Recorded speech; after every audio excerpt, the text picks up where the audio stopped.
You are listening to Single Smart Female. This is us letting it all hang out about your love life, examining Steph's dating experiences, and answering your hot topic dating questions. Just you, Steph, and me. No topic is off limits and no filters involved. This is Jen. And I'm Steph. If you have a question about your love life that you would like us to answer, you can submit your question at singlesmartfemale.com.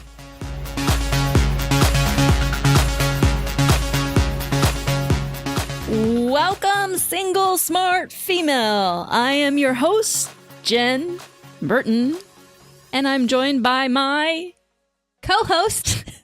Yes, she is. Steph. She is my co-host. Sweet.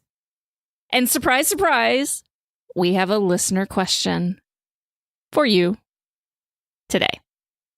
And it comes from a celebrity dating celebrities In New York. And she is how old? 31. 31. Okay. She's 31.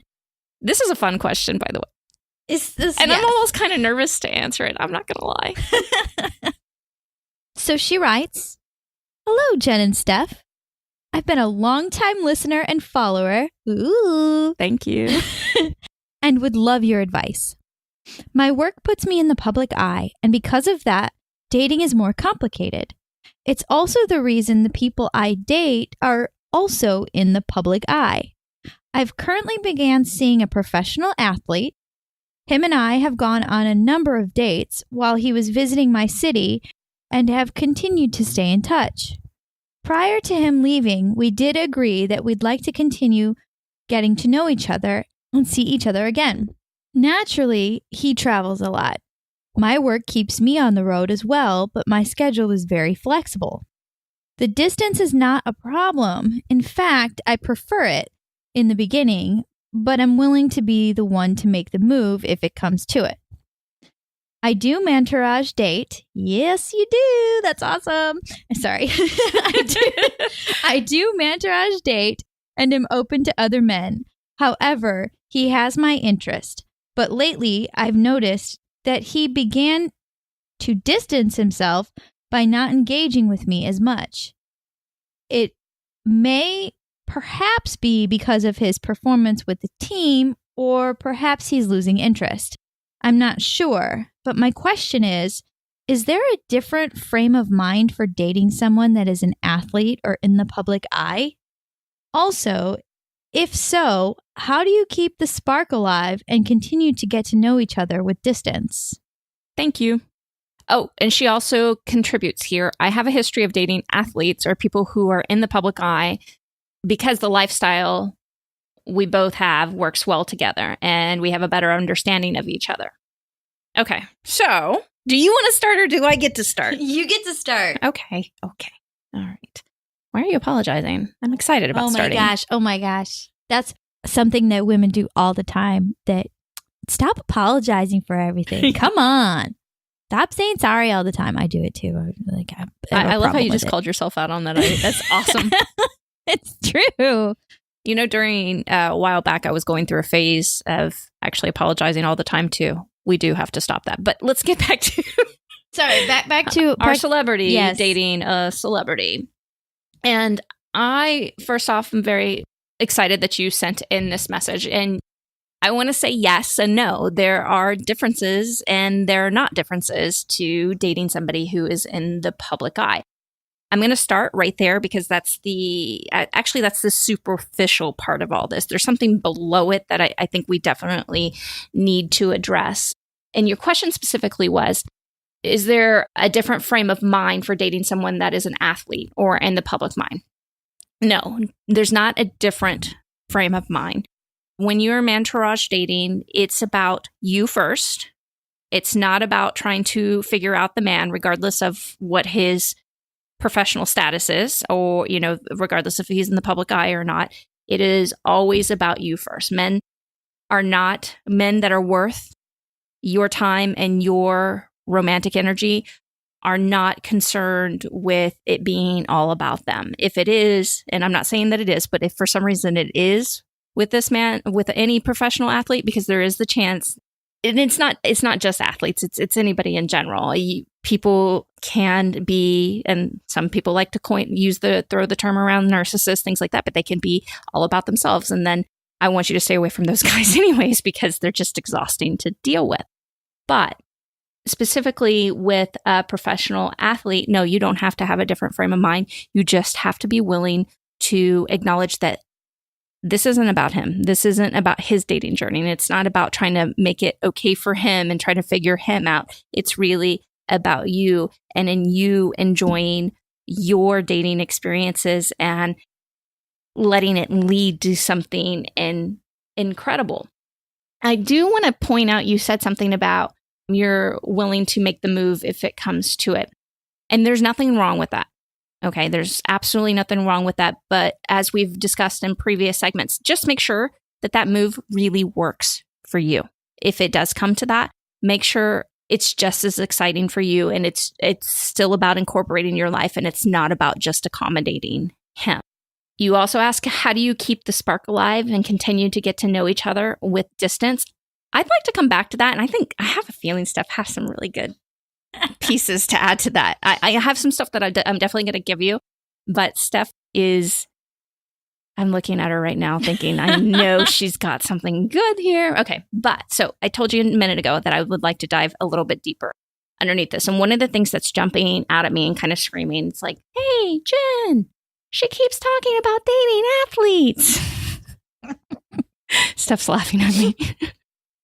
There's nothing wrong with dating athletes, but I see a pattern that you've mentioned of dating mainly athletes.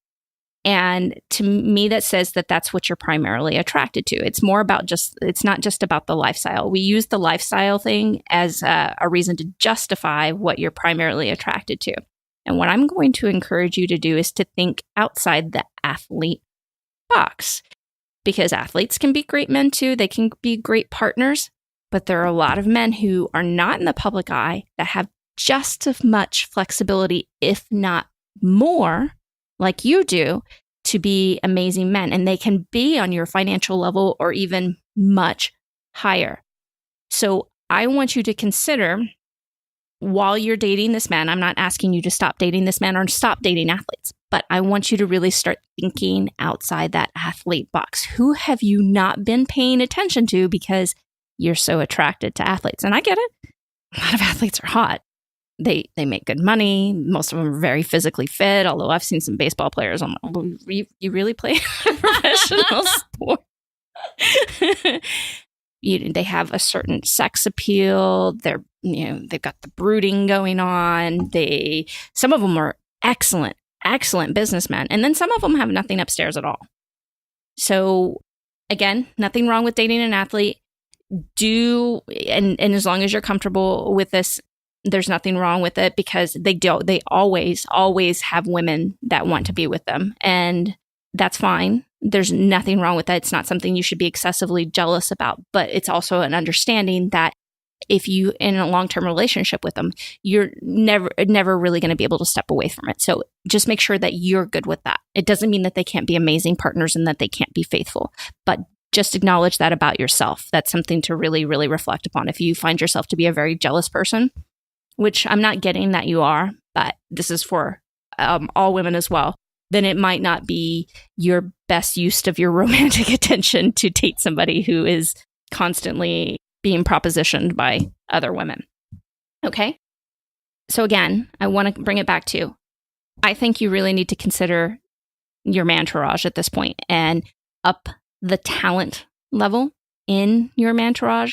Think about, and I specifically want you to, I'm going to encourage you to look at the men that are, in your financial bracket, maybe above your financial bracket, but aren't necessarily in the public eye, because I've seen some amazing things when one person is in the public eye, but they still, they still are very economically close to each other and able to have the flexibility that you have to create some really, really special adventures and some unique experiences and use their creativity to create amazing, long-lasting love. But don't get stuck on just athletes. You can't, chemistry, I'm getting stuck on my own words, but chemistry is malleable. And just because athletes in the past have made you feel amazing, I don't want you to discount these other men who maybe might be a little bit geekier, maybe not totally tall, dark and handsome, very Adonis-like. Maybe they look a little bit different, but they could totally rock your world in other ways and make you feel things below the belt that you've never experienced with an athlete whatsoever, and have a direct line from your lips all the way to your hips. Yeah. Steph, you look like you really want to say something right now. No, it just sounds great. This sounds really good. Yes. We too many times, and by the way, celebrity dating, a celebrity, I can't for sure say that this is you unless we were having a private conversation together. But I've noticed a lot of women do associate chemistry with, what they find physically attractive visually. And a lot of women are very mistaken by that. Some of the most, I'm not going to say instantaneous, but some of the best chemistry I've had with men weren't men that I thought of as traditionally attractive. So really think about that.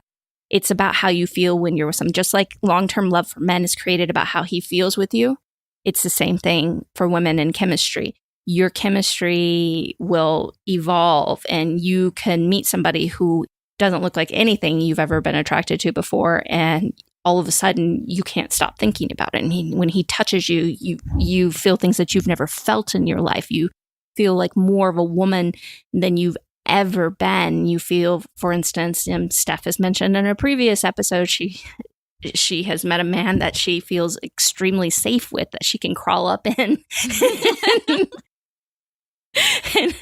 and it feels such a weird phrase, but it feels good and it feels amazing. So do start considering that and those pieces of your romantic life. The other piece of this we're going to go back to actually the keeping the spark alive and to continue get to know each other. Again, I don't know for sure if you're doing this, okay? But when I have talked to other women in very high-powered positions and other celebrity instances, things like that, sometimes I do know in this world we get involved in our own brand. So sometimes we act according to our brand in reference to relationships. And one of the things that I always encourage single smart female to do is to own their quirkiness, their creativity, their nuances, their idiosyncrasies, their nerdiness, their geekiness, things like that, and let him see those pieces of you if you aren't already. Again, I don't know that you're not doing this. I just want to make sure that you are, because it's part of keeping the spark alive.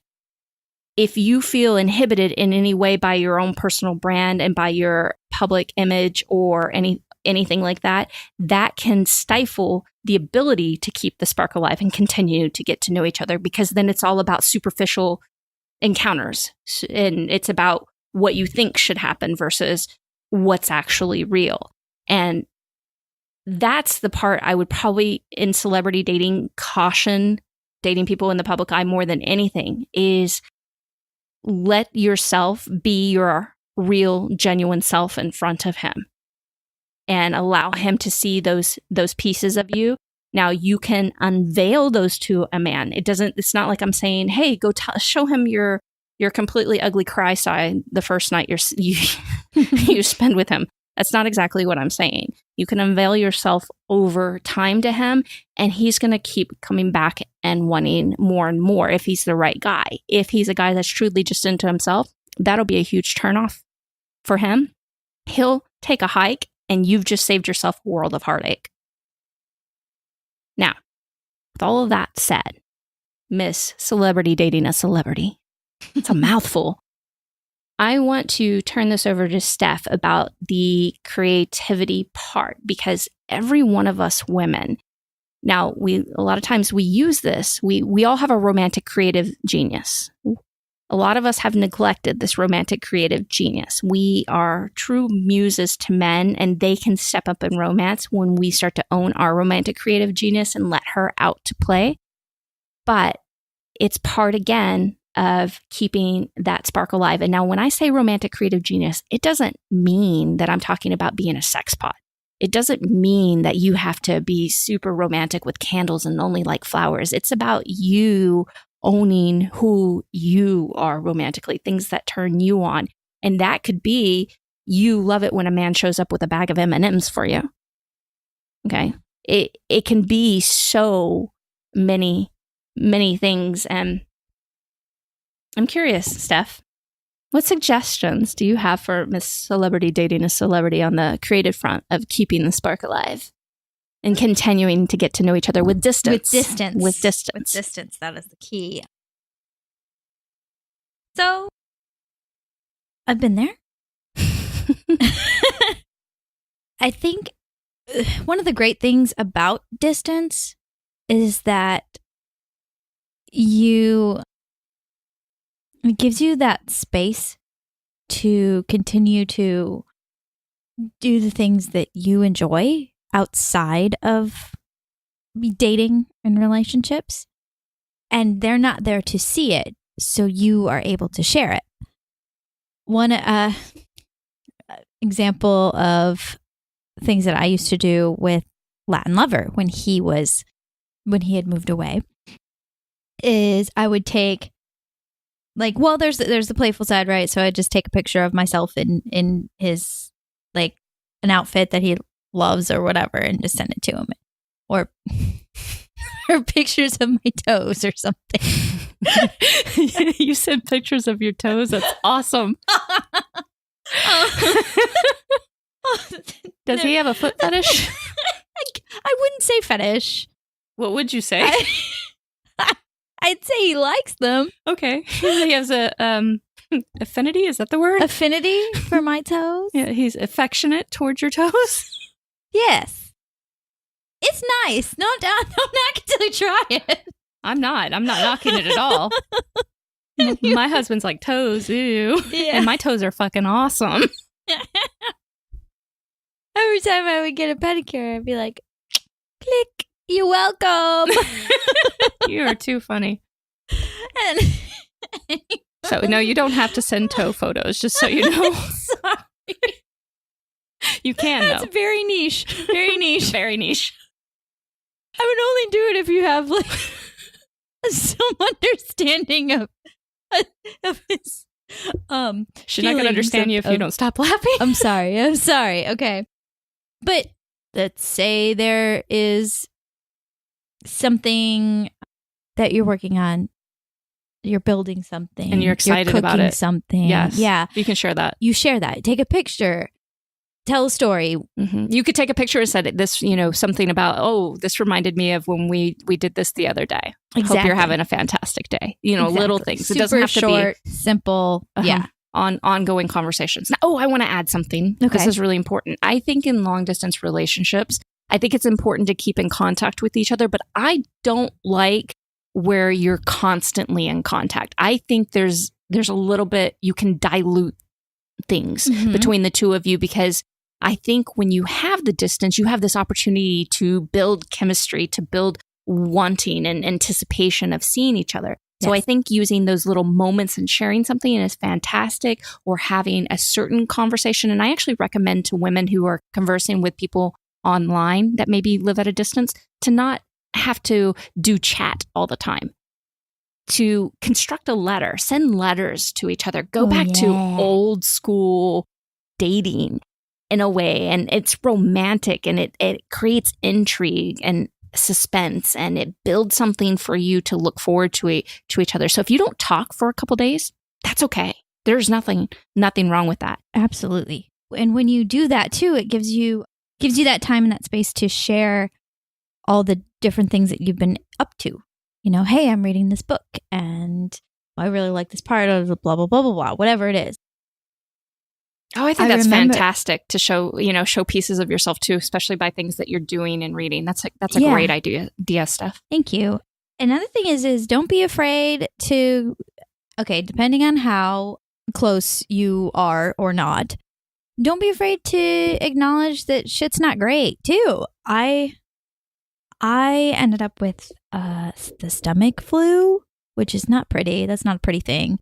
But I was just, I told Latin Lover, like, hey, yeah, I'm sick with the stomach flu. It's pretty brutal. And the next thing I know, woe is me.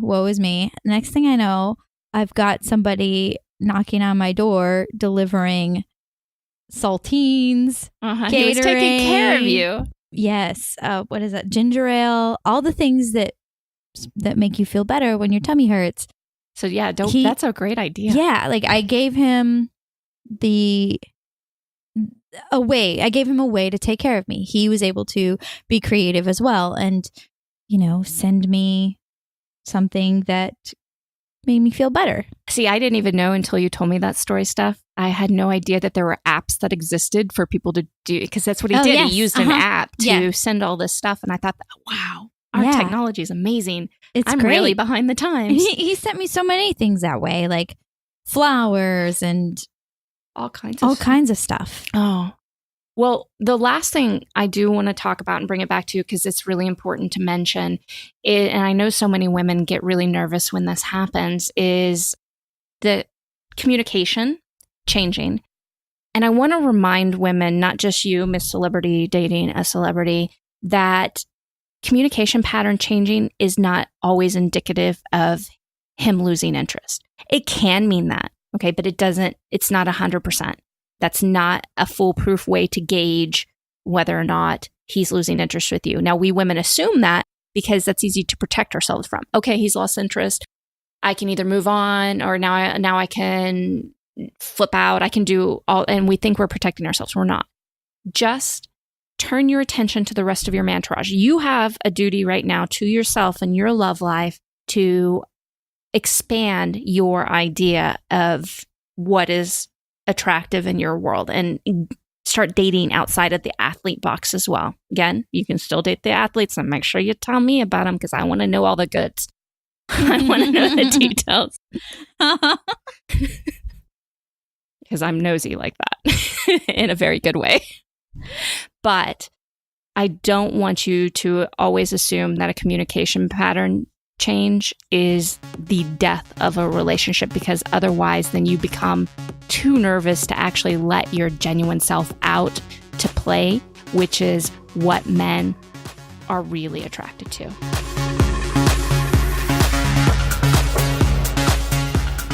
This show is brought to you by Irresistibility, help for women with online dating. Are you experiencing inbox crickets or real-life crazies? It's not you, it's your online profile. Let us help you do online dating that leads to real-life love and romance. Go to helpmeonlinedate.com and we will send you the first 2 video chapters of our program for free.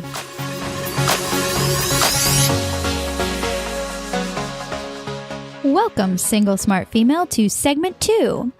Today we're going to talk about the different types of men that women commonly overlook. They do. They really do, Steph. And in fact, I'm always blown away by how many awesome guys are out there that women don't give a chance because they don't come in that perfect package.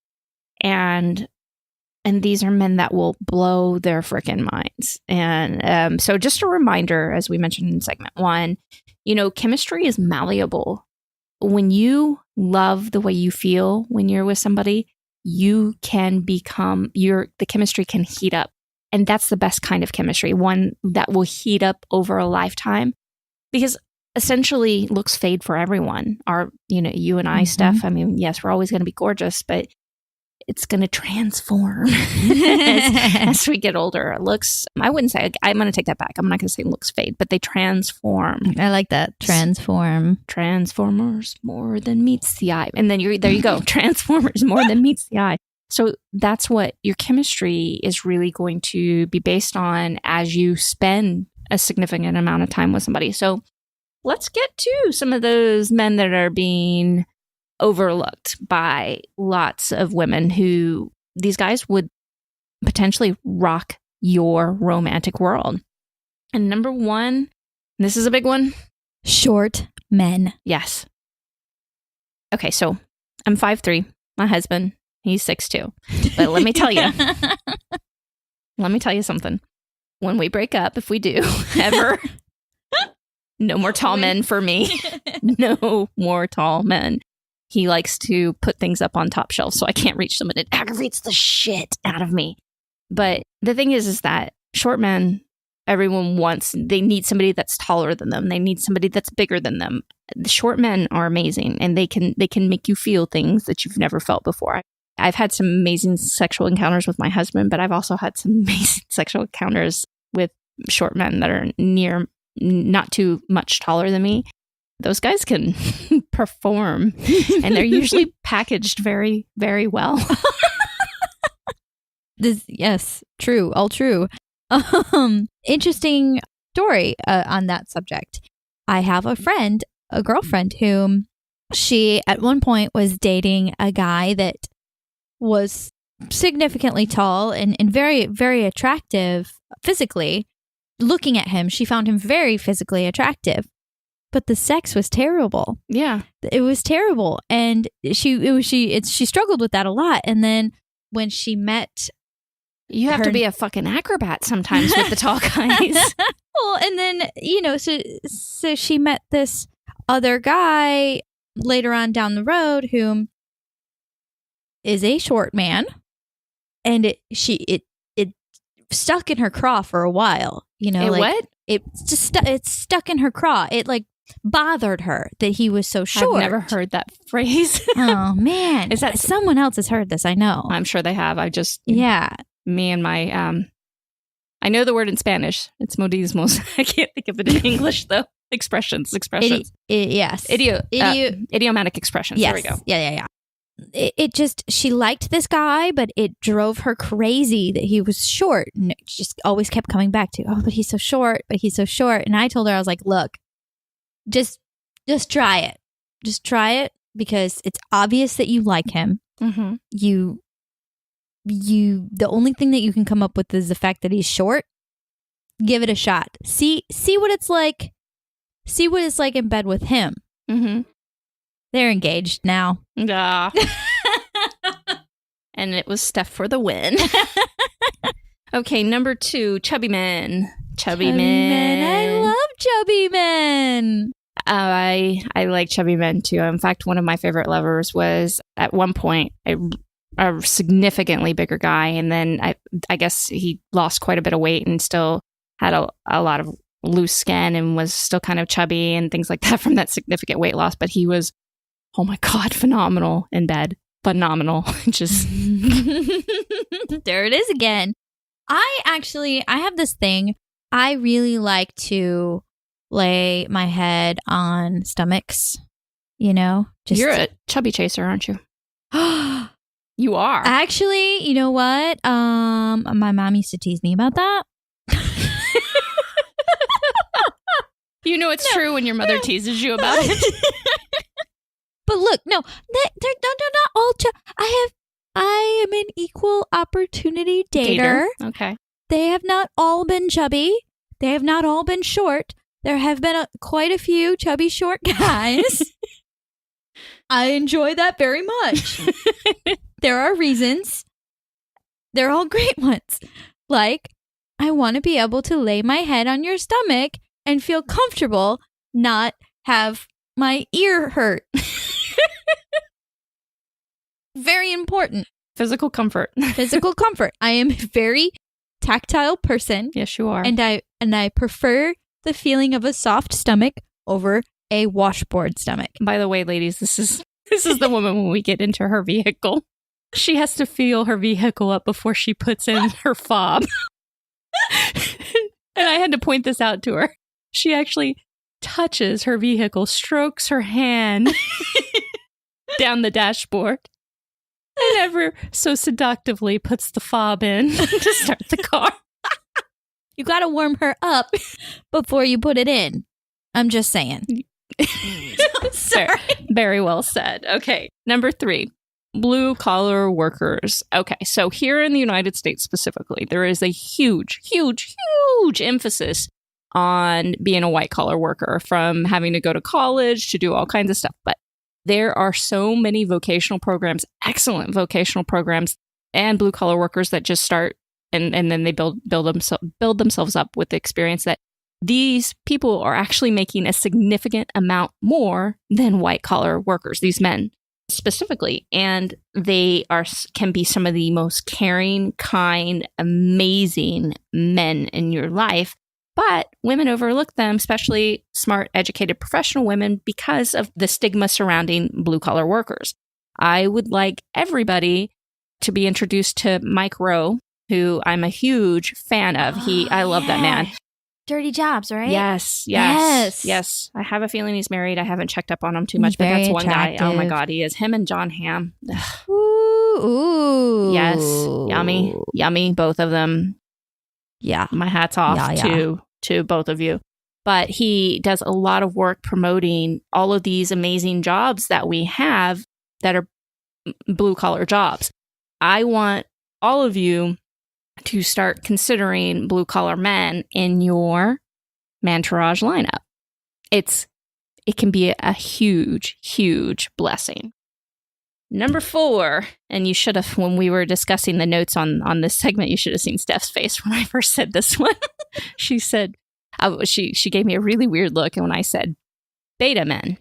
And I did an interview a little bit back on where they were asking me about dating beta men versus alpha men. And I particularly don't give a shit about qualifying men that way or classifying them that way, because men tend to swing back and forth, especially around an adored woman. So a beta man might easily, in the presence of an adored woman, step up and be more of an alpha man, but he still has his beta side, which means he'll do anything for you.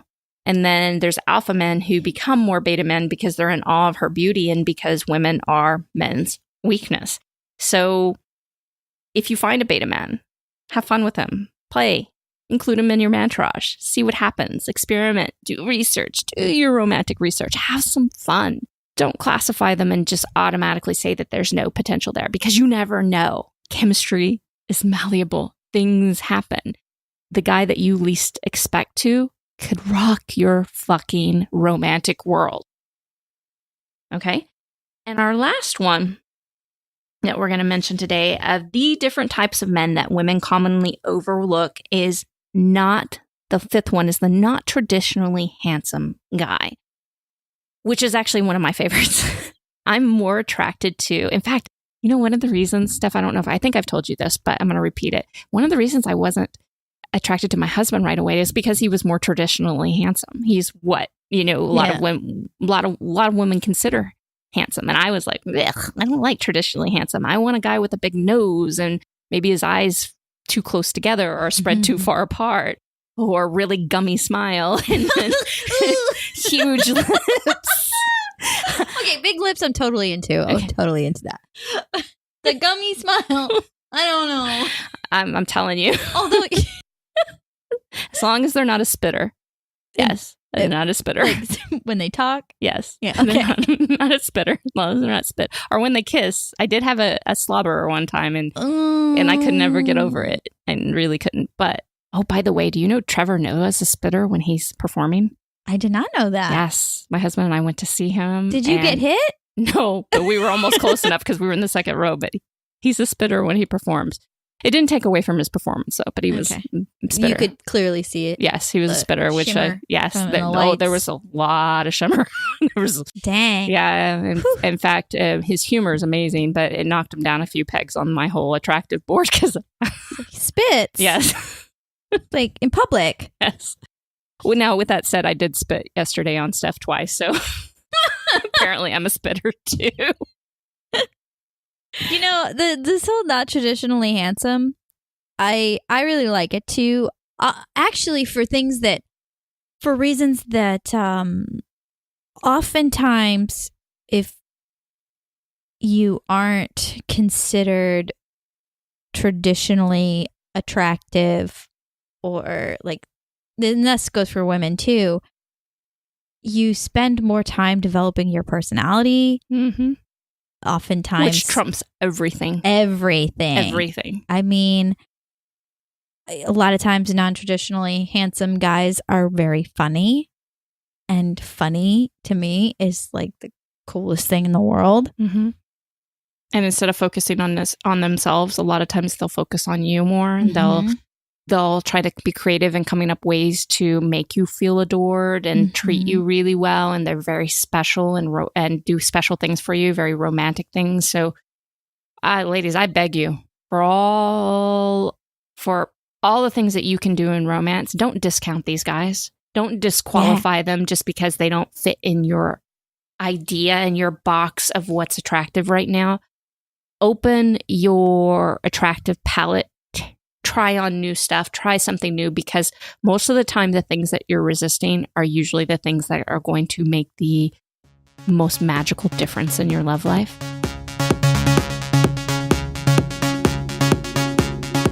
Okay, Lover Girl, it's time for the final thought on today's show. Think outside of your dating box. You never know what you are definitely missing. This is Jen. And this is Steph.